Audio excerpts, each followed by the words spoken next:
Well, welcome back to another session.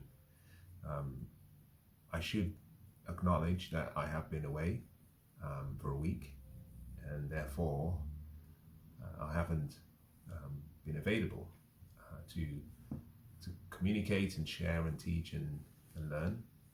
But it's good to be back, and let me begin by saying that I have missed the last few days of sharing. I really do enjoy the process. Whilst I was away, I came across something that I thought perhaps would be a useful way to return to our teaching sessions. The reason for that is because when I was away, I was sent a video, and this video I think has been circulating across several social media websites. And I thought the content of the video was worthy of my critique or my commentary. I normally do not make commentaries on other people's videos, so this will be my first, and we'll see how it goes.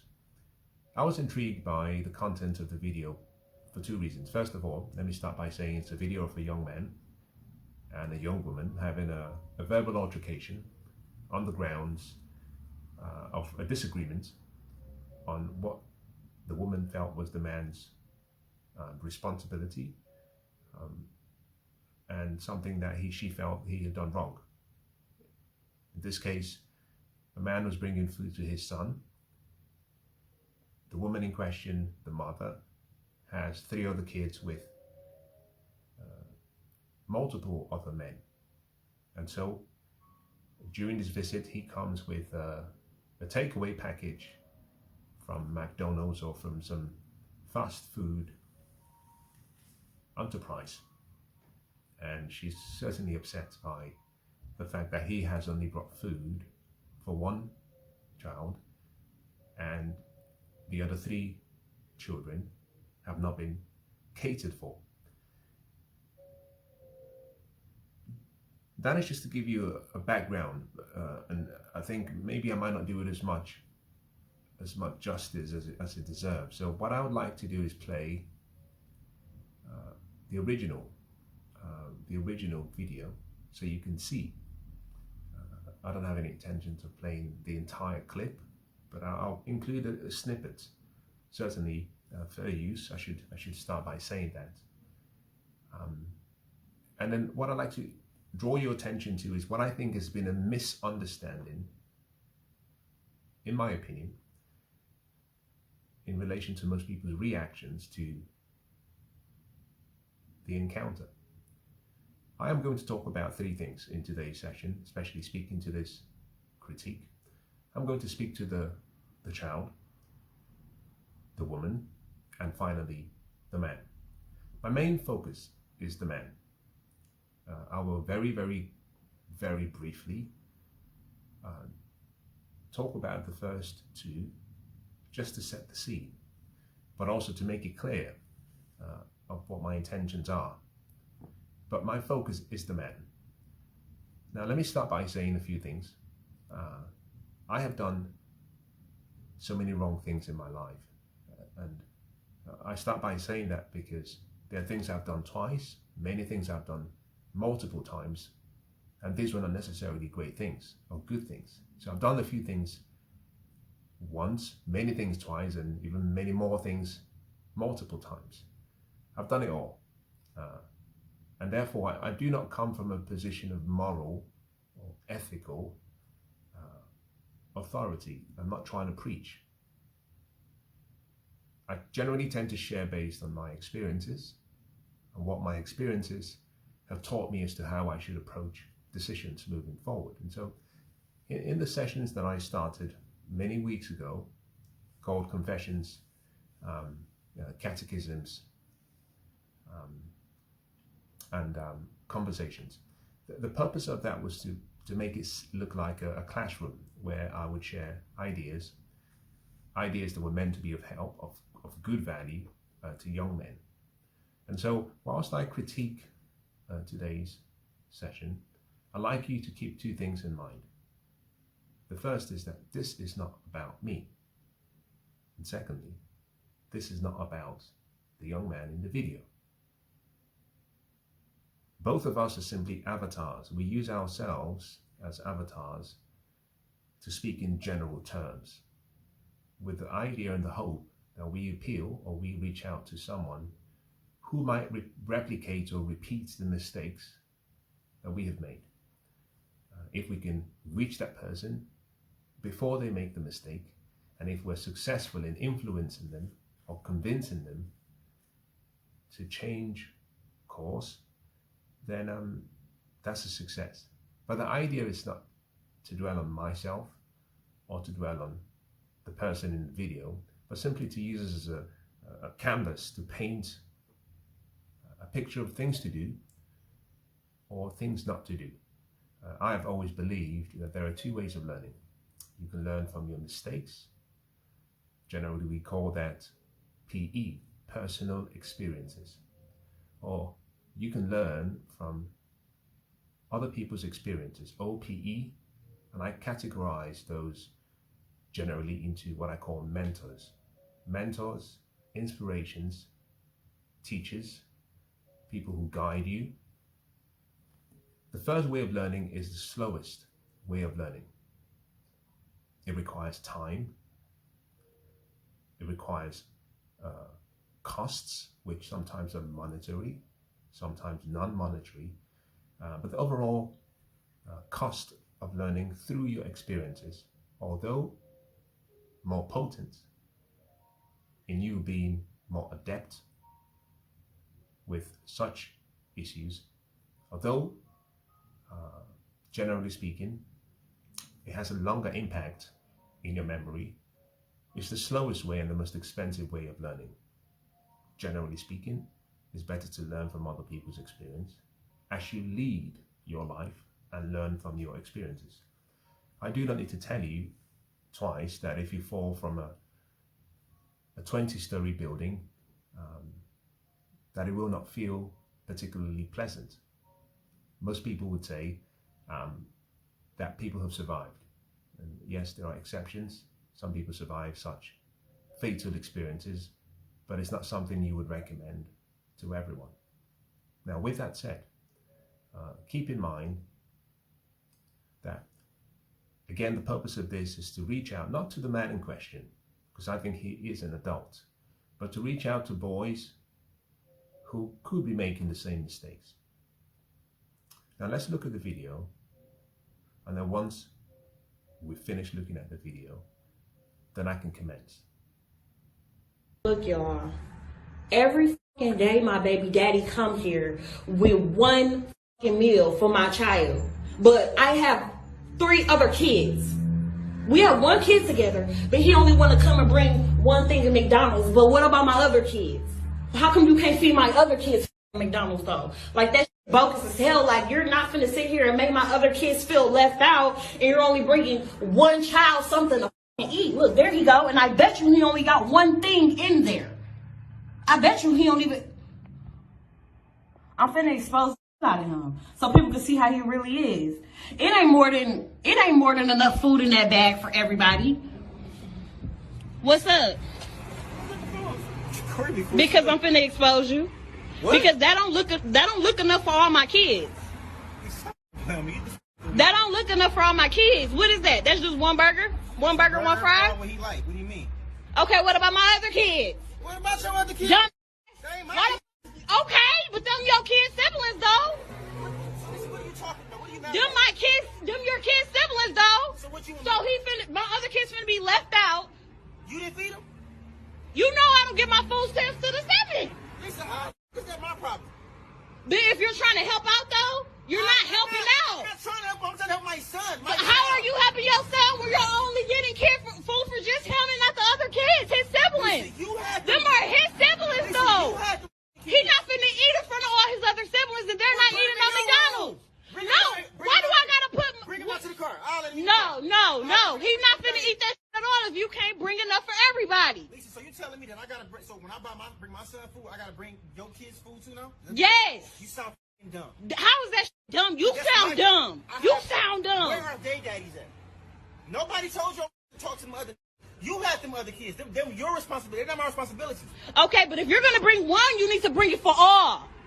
How do that shit look that I'm letting one child eat McDonald's and all the rest of the kids can't eat no fucking McDonald's? So You know I say get food there are stamps on the 4 11th. That ain't 3 kids that ain't mine. 3 kids that ain't mine. What do I Yeah, look like? I bring they're him- his I siblings. bring him You food. knew what you was getting into when you had a baby with me. No, the f- I didn't. Yes, you did. Hey, you expect me to take care of all the kids? They're not my kids. Okay, but you still had a baby with me who have kids with other people. I still have other kids. Why are you recording me? First of all, like, Because don't I'm you talk- exposing. Everybody think you such a motherfucking good daddy. I am a good daddy. No, you're not. No, you're not. You're full of shit in this bullshit. You only come here with one fucking piece of food for one child. The child that's mine, silly. No, that's dumb that you can't feed the other kids. Don't feed nobody at all Listen, then. He you can't had- take that shit. Listen what He you can't said. eat it. Maybe if you had 1 or 2, I can maybe. You got it's 4, it's 3 extra kids. What the f? All like go to my motherfucking account, spend money on all those kids. Them not my kids. Them are your kids' siblings though. Dumb. So that's what you gonna go with? That's the one you gonna Those go are your fucking kids' siblings. They're my so that means I Yeah. take care of them. So don't. where's No, the- I didn't say you have to take care of them. You can bring them something to eat if you bring one something to eat. I bring them food every other day. What do you mean? Exactly, but you don't never bring food for the other ones. You know I get my food stamps on the They are 11th. your babies. Okay, but I'm saying we share the If you- same if you- kid if you- as well. Absolutely.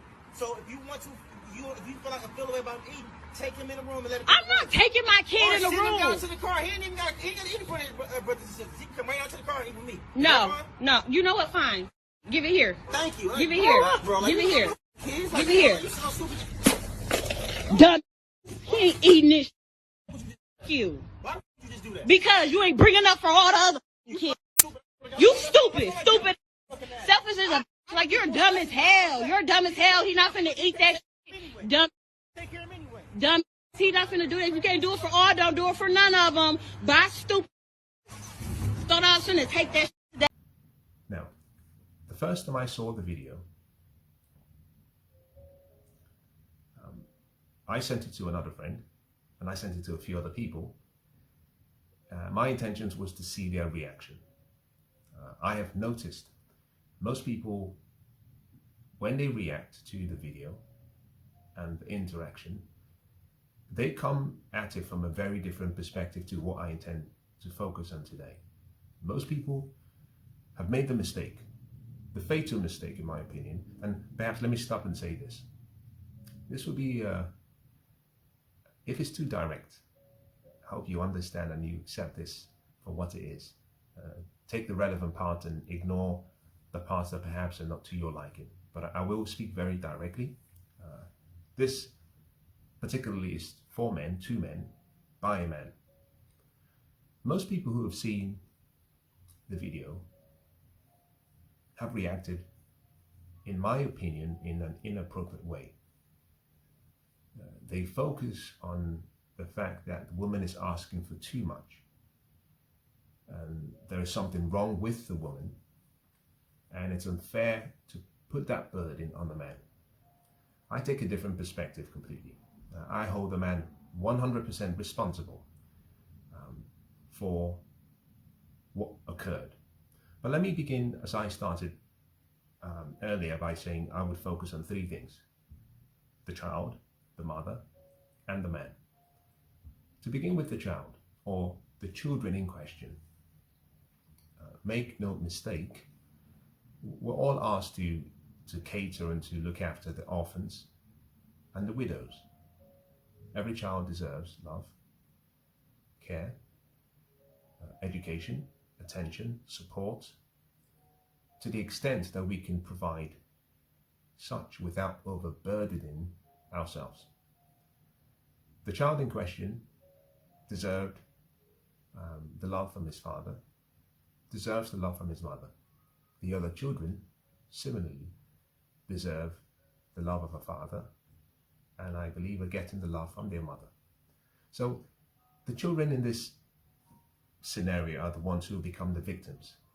Most people have painted this to seem as though the man is a victim. No, The woman also is not a victim. The child in question, are the victims.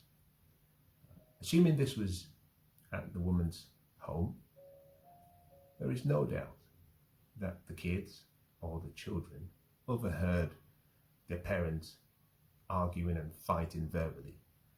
Something that is completely inappropriate, in my opinion, and irresponsible. That has a long-term negative impact on kids. I've always believed that adults should be very, very careful, especially with regards to parents, should be very careful about how they communicate in front of their kids. Children are very, very good at reading the unspoken words, the energy in the room, and holding on to words that they hear during a very, very powerful, emotionally charged conversation between adults. And so the first part of my general perspective, having seen the video, was a feeling of sadness for the child or for the children in question. It was awful. I thought to myself, that is it possible that the children can hear the conversation? And just imagine the other 3 kids hearing that man talk about his child and express the fact that the other kids are none of his business.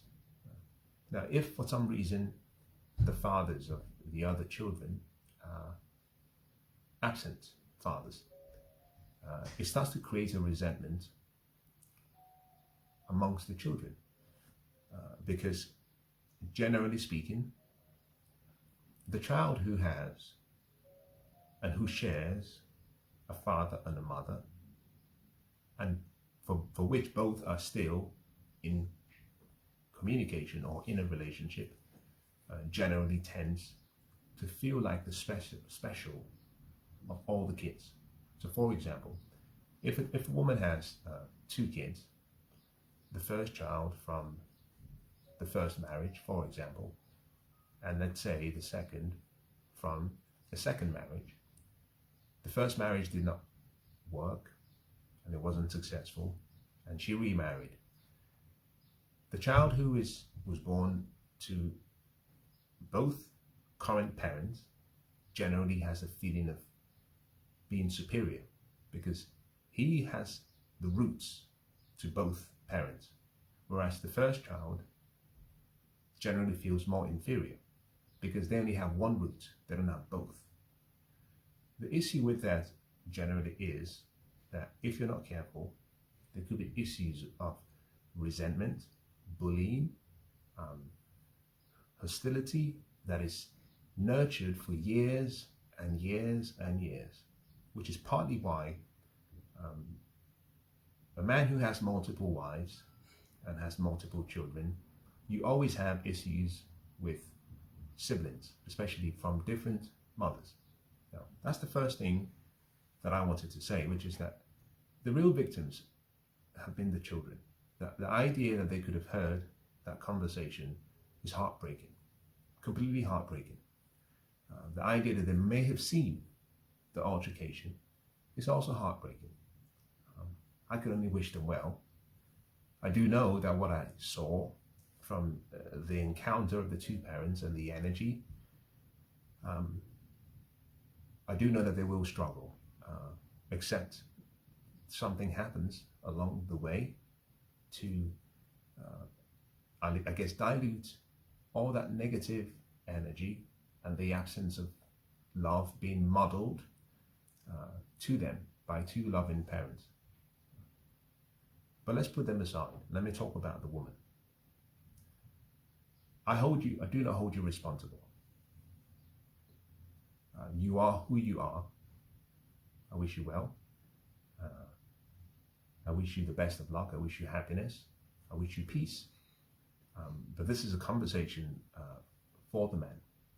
Put the woman aside. I will say this though, because I having sent the video to a friend, he sent me back another video a few days later, and it was a follow-up that the lady had produced as a rebuttal to what she felt was the hostile responses that she was receiving from social media. In the first video, you couldn't see the person in question. All you could hear was a voice. In the second video, you could see the individual herself. I would only say the following. There is a saying from the books of antiquities that says it's better for you not to speak and to be thought a fool than to speak and remove all doubt. And that is all I have to say to the lady. Now, let me move very quickly to the man and bring this to a quick conclusion, because to be quite frank, I don't consider this encounter to be intellectually challenging. I don't think of it to be a morally useful example for our conversation. I only use it for a number of reasons. First, because I have spoken to several times the whole issue about single mothers, and I've spoken to several times the whole issue of men being more responsible, and so it provides a real case study that we could use. For the men, one of the things I would say is that you, by your actions, by your deeds, you have shown a lack of good judgment and a lack of discernment relationally. Now, I do not know you as a person, and you might be the really lovely person, a kind person, a nurturing person, someone I would be happily share bread with, go to the pub with, but I do not know you, so I would judge you based on your outcomes and the decisions that I can see that you have made. And again, I pass what I think perhaps people will consider to be slightly harsh critique, but a critique nonetheless. Again, this has to go beyond you, the man, because you are simply, and I am simply, an avatar. We're speaking in general terms and hoping to reach younger men who I believe will have a much harder time in intersectional relationships and dynamics in the future than we are having in the present. It will get worse. And if things were hard for my generation and your generation, you being the man, I shudder at how hard it will be in 30, 40 years' time. The reason I said you had shown a lack of good judgment or discernment are as follows. Generally speaking, I talk about, in the sexual marketplace, I talk about the idea that there are two separate marketplaces. The first is what I call the sexual marketplace. The second is what I call the relationship or the marriage marketplace. Most men generally do not distinguish between both. And so we lead our lives in such a way that we make mistakes and we do not apply the right philosophy, approach, mindset to the first marketplace, and sometimes we conflate both to be the same. A lack of good judgment is in not distinguishing between the two marketplaces and recognizing that when you're in the dating marketplace, men generally are in the dating marketplace specifically for sex. That's the reason we date. We date simply because we have a need. And that need, we are looking for that need to be met. Generally speaking, we want to get what we want sexually without expending too much time, effort, or finances. At some point in our lives, if we are of that mindset and temperament, we might want to transition to a more stable relationship. It might be a cohabitation arrangement, it could be a partnership arrangement, or it could be marriage. Depending on what we choose, we might go down the path of making the relationship formal. And what that simply means is that what we find attractive normally in the dating marketplace for sex is not always what we should choose when it comes to marriage, long-term relationships, or procreating and reproducing and extending our seeds into the next generation. The most important thing that we do in both marketplaces is recognizing that our seed is important. And this is something young boys are not too careful about. They're not sophisticated in how they handle their seed. Most people just think you're simply just releasing some waste material. The answer is you're not. I talk about both marketplaces particularly in detail because I try to emphasize that the quality of a man's life depends on what he does between age 18 and 30. I extend that sometimes to 35. Generally speaking, 18 years. And in those 18 years, you can make the worst decisions of your life or the best decisions of your life. I go as far as explaining what I think are the right tenets and principles to live by between 18 years and 30. And one of such tenets includes the importance of ensuring you do not have kids before age 30. But more importantly, that you ideally do not have kids out of wedlock. And even more importantly, that if you can, you delay this until 35. Now, we are generally living for men till about 85 years. So at 35, you haven't even scratched the surface of your entire life. At 35, that's when you can begin settling down, having kids, starting a family, because you still have 50 years ahead of you. So at 35, you've technically lived roughly about 37% of your expected lifetime. The 18 years prior to 35 are supposed to be dedicated to yourself, your goals, your dreams, your vision, creating wealth, fulfilling that potential you have, failing in life, developing your manhood, coming to an understanding of what you like and what you do not like. And by focusing on yourself, and I recommend 95% of your time is on your future, your purpose, your grind, and 5% on relationships. That would mean that the focus of every man, young man, should not be sex, because usually the one area where we show lack of good judgment and discernment is sexually. We use our seeds indiscriminately. Sometimes we have consequences that come back to haunt us as a result of that decision. And this was a good example. Now, the reason I'm explaining all of this is, in the first part of the marketplace, which is the sexual marketplace, women control and are gatekeepers to the one thing we want as men, which is intimacy and sex. Most men just simply want sex.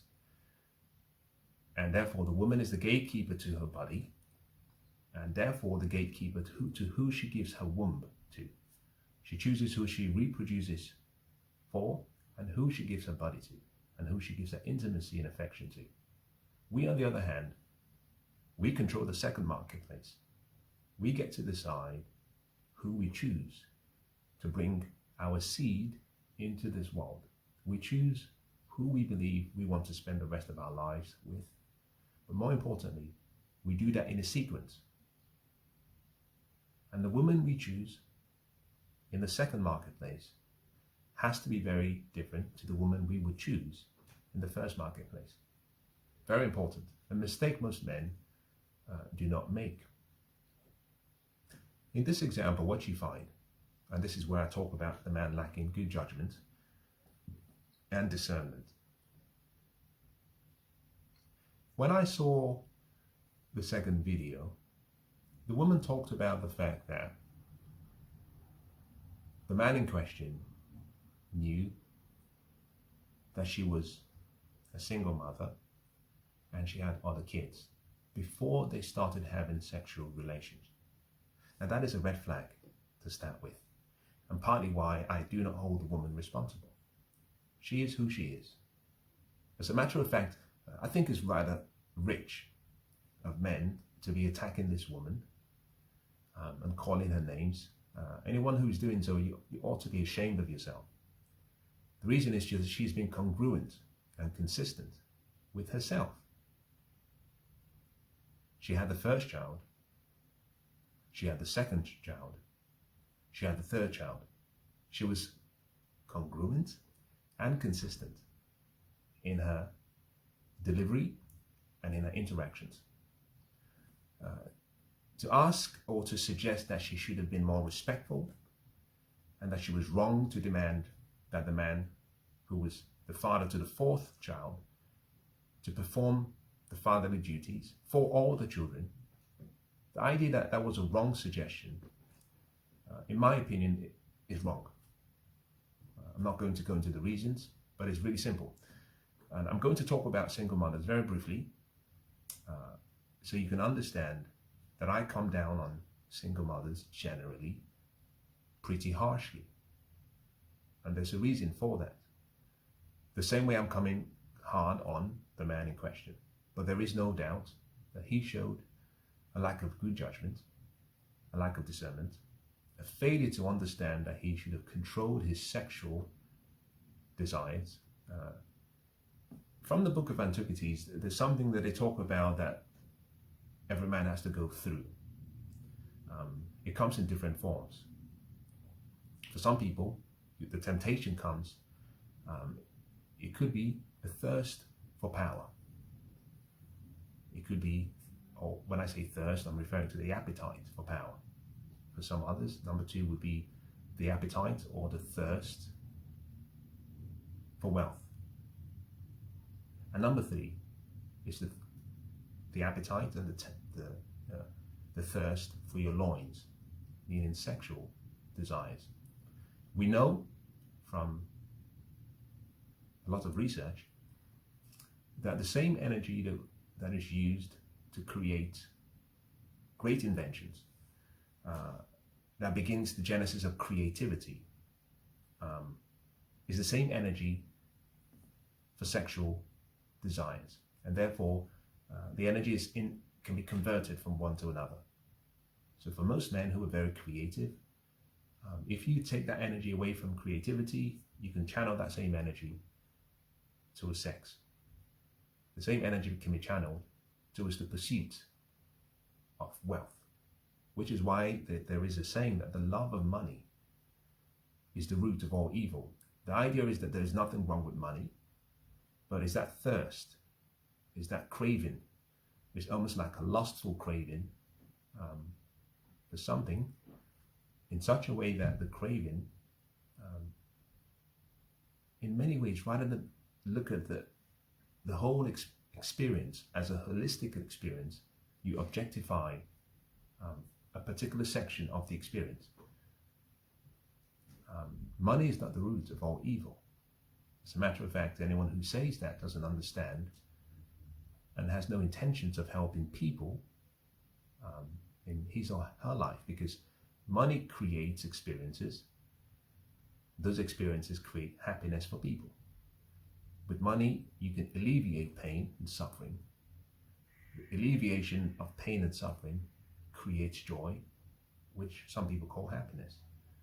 So if you say money doesn't create happiness, it means you have no intentions of helping people. Those who have a real desire to help people know that the purpose of money is not to create happiness. The purpose of money is to solve problems. Now, in the same way,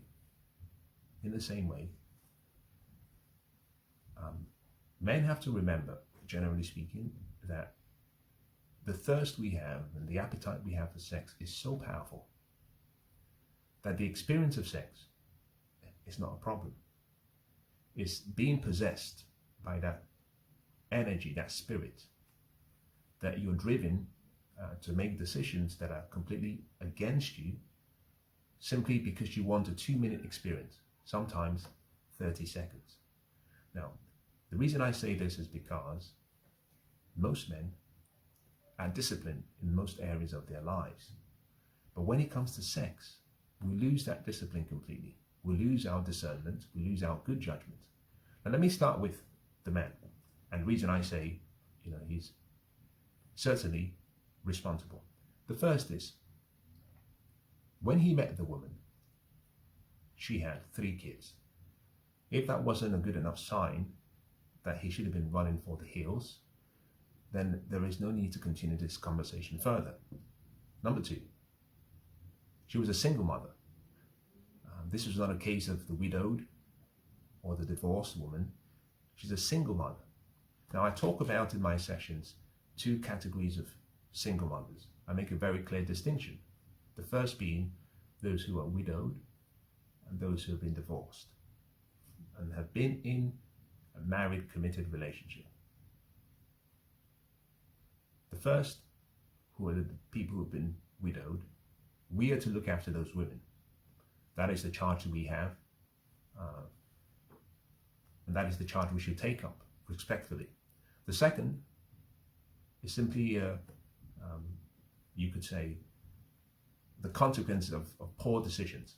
But in any case, it means someone found you attractive enough, appealing enough, to say, I want to dedicate my life to you. For some reason, it didn't work. So I make a distinction with regards to those 2 groups. Let's call that type A. Type B, on the other hand, are unmarried women who have kids out of wedlock. I talk about the first type in that type B, which is people who have kids from a man who they're not married to. Same man, maybe he has 1 child or 2 children from or with a woman. That's the first part. The second part of multiple men.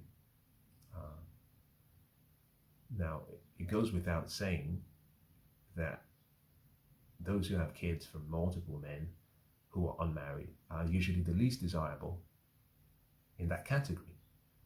And so for a man to choose in the dating marketplace, to choose a woman who is a single mother, has 3 kids, shows that he lacked discernment. For a start, the reason I talk about single mothers, and I advise young men to avoid dating single mothers between 18 and 35.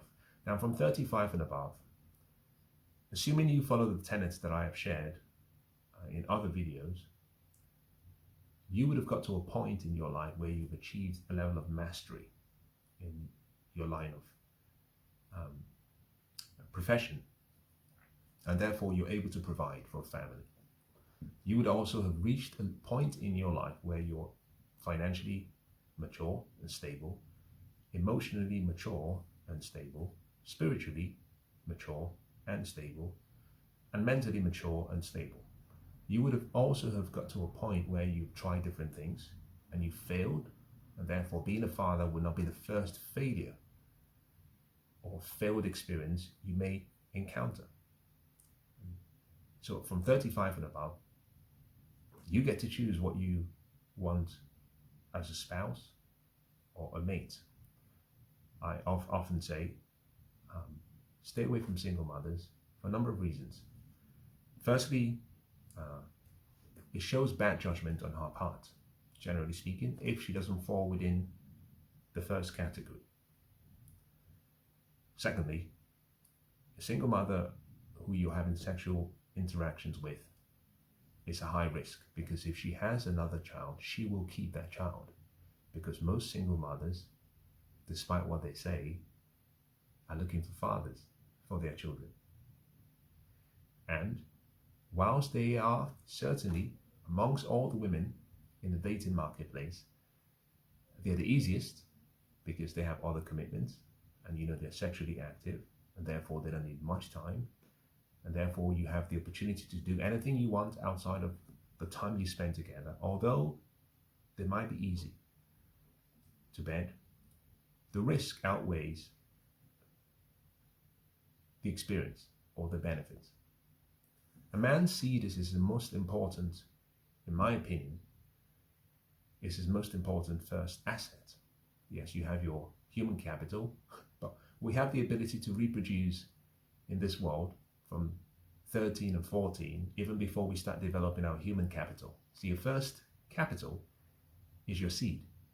Now that seed is so powerful, and let me explain how serious this is.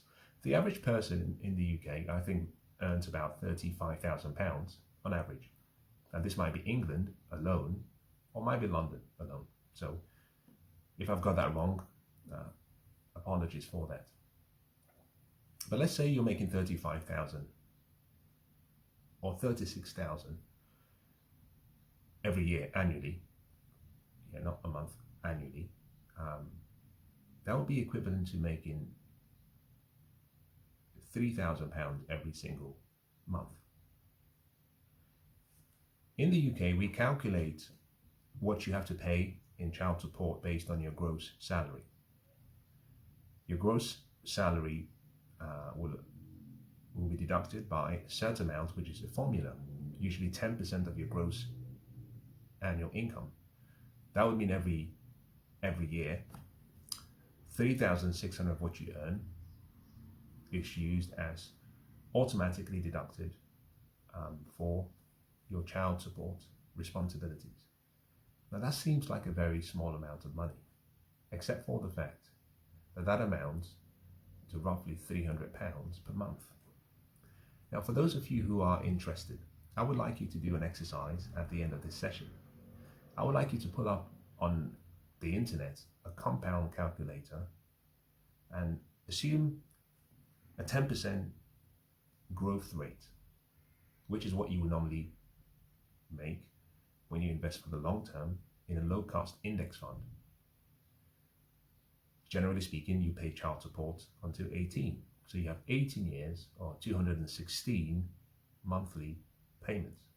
I would like you to assume £300 per month at 10% annually compounded across 216 months. And at the end of the 18th year, I'd like you to look at what that amounts to in pounds or dollars or whatever currency of your choice. It's an astonishing amount of money. Now, the reason I say it's remarkable is because if I just use rough numbers, if you're paying 3,600 every single year and you're paying for 18 years, the natural process in a man's head is to say, well, that only amounts to roughly 69,000 approximately. But you would be wrong, because if you invested that money intelligently in a low-cost index fund like the S&P 500, that would be roughly, when the time comes for you to pick it up, at least 2.5 or at least 2 times what you would have earned if that money was sat in an account. So every time you bust a nut carelessly, keep in mind that what you're discharging is not just semen. It's 216 monthly payments. Now, when you take into account that your income would increase adjusted for inflation, and therefore, as you earn more, you pay more.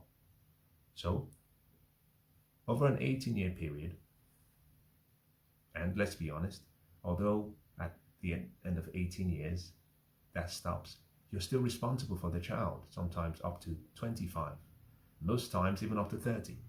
What you will find is that that silly experience of yours for 2 minutes was actually worth, in terms of its present value, of that annuity, was worth about £200,000. That is your asset. Now, if you're stupid enough to spread that seed across several women, assuming you had 4 kids by 4 different women, it means you'll be paying every single month £300 per child across 4 children, which is 1,200. And let that just sink in as to how much your wealth you're wasting as a result of poor judgment and lack of discernment. So I hold the man responsible because he chose the woman. Now, let me take you back to the books of antiquities, and we go back to the start of the garden. One of my favorite parts of the encounter in the garden was not the fact that they ate the apple. I couldn't care less about the apple. Didn't care about that. For me, it was part of the great adventure. It was part of the process of understanding that life is all about adventures, good and bad. What always fascinated me was the fact that the man stood by and said nothing. And therefore, when the call came, the call was not, where is Eve? The question was, Adam, where are you? And this is perhaps brings me back to the original point I made, which is a lot of people are attacking this woman wrongly in my perspective. He was the one who was responsible for the garden. He was the one responsible for his seed. Well, if he was more disciplined, now obviously some of us get lucky and some of us sometimes are unlucky. The point being, you chose the woman you lay down with. You cannot complain about what she produced. Now, assuming that that is your son, and that is a big assumption, she's giving you the highest gift a woman can give a man, which is a lineage. So she satisfied her role. Now, if she comes with baggage, that is baggage that was there before you came, that'll be baggage after you leave. You don't get to complain, you don't get to explain, and for those of you criticizing the woman, I think you're wrong. It's about time we start calling out men for the mistakes that we make and stop looking for this stupid word equity in relationships. There is no equality in relationships when it comes to responsibility. Men, we carry 100% of the responsibility. You don't like it? Get a sex change. That was what nature put on your head. You are responsible, and therefore the decisions you make always have to be thought through, and sometimes they might be the wrong decisions, but recognize that there are fail-safe mechanisms. One of them is to make sure you're always wearing a condom. The second is making sure you choose who you pick. The third being making sure that the person you pick understands that if, for some reason, the 21 lines of defense, there are 20 forms of birth control for the woman and one for the man. If you exclude the permanent vasectomies and getting a snip, if you exclude those 21 lines of failure, so if you breach all 21, the man, you're responsible. But if that happens, you should be yoking with someone who you know has as much to lose as you do. Now, I talk about similarly about women and what they should do between age 18 and 30. And the advice is very similar. The point being, both a man and a woman have the same potential and greatness. And it is my view that a woman should be fulfilling that greatness and that potential just as the man is fulfilling his potential and his greatness. Therefore, when you're having a good time or having fun, you should choose the people you have fun with and make sure that they have as much to lose as you do. Let me put it in a different way. You only spend and you take risks with people who you know, if the 21 lines of defense fail, that there is no question that she will do what she has to do. And for those of you who are not sure what that is, it's certainly not having a child before 35. Really that simple. And let me make some final recommendations as I call this to an end. First of all, we have, over the last 40 years, 50 years, created a generation of young men who were raised by very weak fathers, young men who were raised by absent fathers, and young men who were raised with fathers who, as far as they were concerned, would have been quite happy to have been women. And so we have a almost a gap in manhood amongst our young boys today and amongst many young men today. The result of which is that we haven't never really heard a man we love teach us the way of what it means to be a man, but more importantly explain the stages of a man's life and the importance of understanding how to carry out risk assessments and how a simple decision, a choice you make, exciting as it may be at that point in time, will come with constraints, consequences, and trade-offs. And sometimes the trade-offs are too heavy to bear. And so many young boys today lack discernment and good judgment.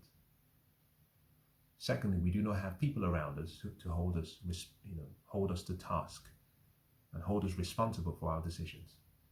Something that we very, very, very strongly need. So you have what I call a board of directors, people who can speak independently and people who can put the love they have for you to the side. Now, this is an important statement. A friend is someone who loves you just the way you are. A mentor is someone who loves you too much to leave you the way you are. And therefore, a mentor normally puts the love they have for you aside and places the potential, which is your future, ahead of the affection that they might get from that relationship, from you.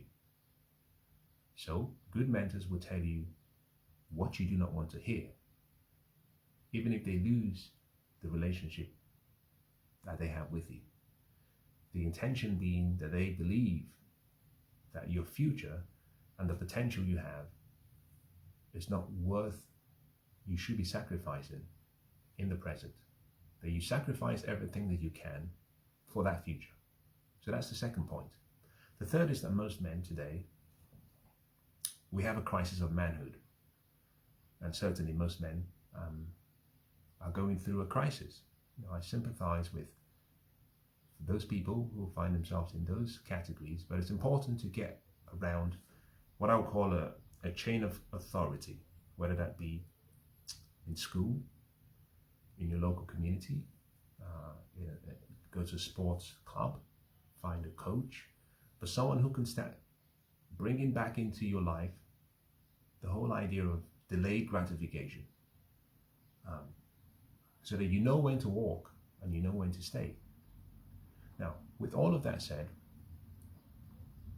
I'm not suggesting in any way that the actions of the man in coming to see his child was wrong. As a matter of fact, I have a different perspective on what he should do, and I will share it. There is no doubt a father who comes, this was something that I was drawn to when I listened to the conversation. She acknowledged that he visits his son every other day, and let's assume that's 3 times a week. That is 3 times more than most fathers do. I grew up with the saying that if he stays, every day you should get on your knees and say, thank you. Not because he's doing you a favor, but because if there are kids involved, it makes a whole world of difference. So the fact he visits his son every other day indicates that he intends to be a good father. And he's trying hard to be a good father. I disagree with what he does in terms of buying what I think is junk food for the child, but that's my preference. In any case,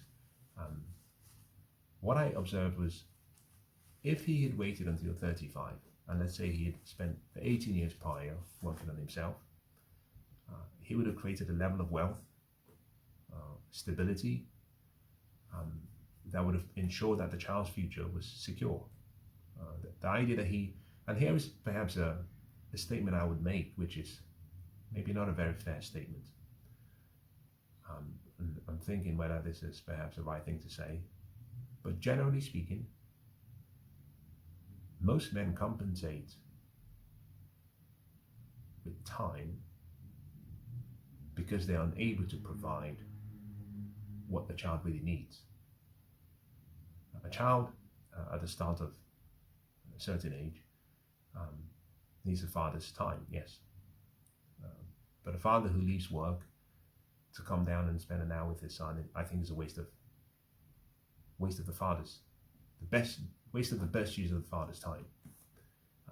I would rather see the father doing a full day's job, finishing from work, and coming to see the child, spending time with the child. So it's not broken time, it's quality time rather than quantity time. Coming to see a child and watching him eat lunch, it's not quality time if you have to leave 2 minutes after he's finished, or if you've come during your lunch break. A child needs quality time, not quantity time. Now, if you can have both, then that's great. So it's important to keep that in mind. Nonetheless, the idea that he's visiting regularly is a good thing. I would do something different if he were me, and that is, let's assume he spent £6 for the drinks and the food every time he comes. That's £6. 3 times a week, that's £18. Let's call it £20. Across 4 weeks is £80. Let's say it takes him, cost him £10 for the whole month, or £15 for the whole month for fuel, assuming he drives 30 minutes, gets the drinks and food, and 30 minutes to see the child, and then 30 minutes to go back home. So let's call it £20. That's £100. If he earns the average salary, and in this case I've used pounds sterling, but let's say he makes £40,000 every year, they're 2,000 work hours approximately, so he earns £20 per hour. 30 minutes to go get the food, 30 minutes to bring the food back, so that's, for the sake of argument, 100, call it £20 for just 1 hour. What he purchased cost £6. The value of his time is £20. So what he actually spent for the food is a third of his time. If you add £100 that I calculated earlier to £20 is £120. I would rather have you, young man, set up an index fund and put that in his, call it education fund. Every month, put £120 in there and let it sit there for the next 20 years. And when he gets to 20, he has enough money to go to an Ivy League school or to the best schools that he can find, so that he has a chance of being everything that you were not.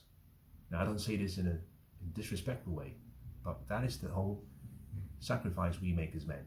We give our children a life better than what we had. £120, £120 per month in an index investment fund, low cost. The Vanguard S&P 500 accumulation fund will do that for you. And you just leave the money there until he gets to 20. Now, the reason I say this is because I can extrapolate from an observation I made with a friend. I noticed a friend of mine, to his son, he spent very expensive clothes for the child. And every 6 months, the child outgrows the clothes and he takes them shopping. The child spends more, they spend more money on the child per month than I spend on myself as an adult. And I said to him, all these clothes are a waste of money. Take that money, put it in a fund, and let it accrue over 20 years. When the child grows up, he's not going to remember the clothes he wore or the food he ate as a child. But there is nothing as secure as knowing that your child's future and their education is in good hands. We may not be here tomorrow. We may be gone too early, too soon. You've certainly struggled. The idea should be to ensure that your child doesn't suffer and doesn't follow the footpaths and footsteps of his father. So my recommendation to you would be, have that money divest from spending money on McDonald's. First of all, it's not good for his health. Number 2, it's not the best use of your time. Number 3, you have to put his future, his potential ahead of the feeling you're getting from knowing that you're around your son. quality time, not quantity time. Now let me end with perhaps something rather harsh. In speaking with my friends, the first thing I said was, I would get a DNA test to make sure, first of all, that that's my child. The last thing I want to do is raise someone else's bastards.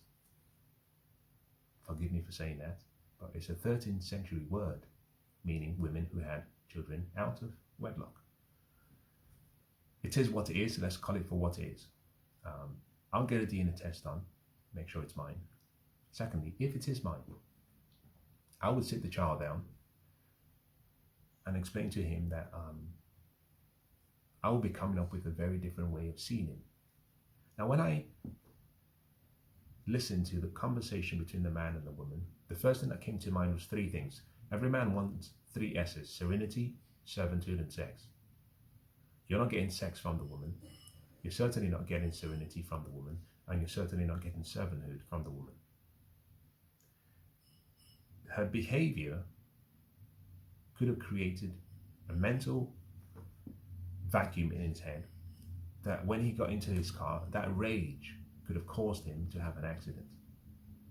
That's what I said to a friend. I said, every man needs peace. A woman that doesn't know how to talk to a man is a woman that should not be in your life, even for sex. For crying out loud, guys. I know we have needs. Save up £200 and get yourself a very, very, very good looking, maybe a London 8 or 9, a very good looking escort, someone who can satisfy that need in a safe manner. Stop using your seed. £200 pales in comparison to 216 payments of £300 per month. As a matter of fact, you can have your needs met every month and still save, rather than pay 216 monthly payments. So keep that in mind. Get a DNA test done. Once that has been done, sit the child down and tell the child, listen, your mom and I are having disagreements that we do not think, or I do not think, are conducive to my mental well-being or yours. I will see you when you're 18 years. In the meantime, this is my number. This is where I work. If you have a mobile phone, I can come and see you at school. So you can make arrangements. This is what I would do. I would eliminate, detach completely with love from the mother. She will not see me. I will not interact with her, because I tell you this, a man's peace is worth a lot. Just to have that peace of mind, that wellness in your head. And anyone who takes that away from you does not deserve to be around you. So I would love the child, but let me say this so you understand. The woman who has 4 kids recognizes that each of those children are simply an annuity, a payment for 18 years. She's never going to give up custody of the child. So there is no need fighting for custody. The family courts will not let you win. Let her keep the child. When he turns 18, he will seek for his father. And that is the time when you can start the bonding. That is the time when you can hand him a fund and say, that is the account for your education. I couldn't be there physically, but I did my best. And if you're able to arrange a scenario where you can see him at school without meeting the mother, even better. Detach with love. Now, you made the bed. You have to lay on the bed. And that's all I would say about this session. Again, men, we are responsible. We are 100% responsible. There is no equity in responsibility in relationships. We bear the full burden of responsibility. We carry the seed of life. We must protect that seed of life carefully. Now, I hope that's been useful.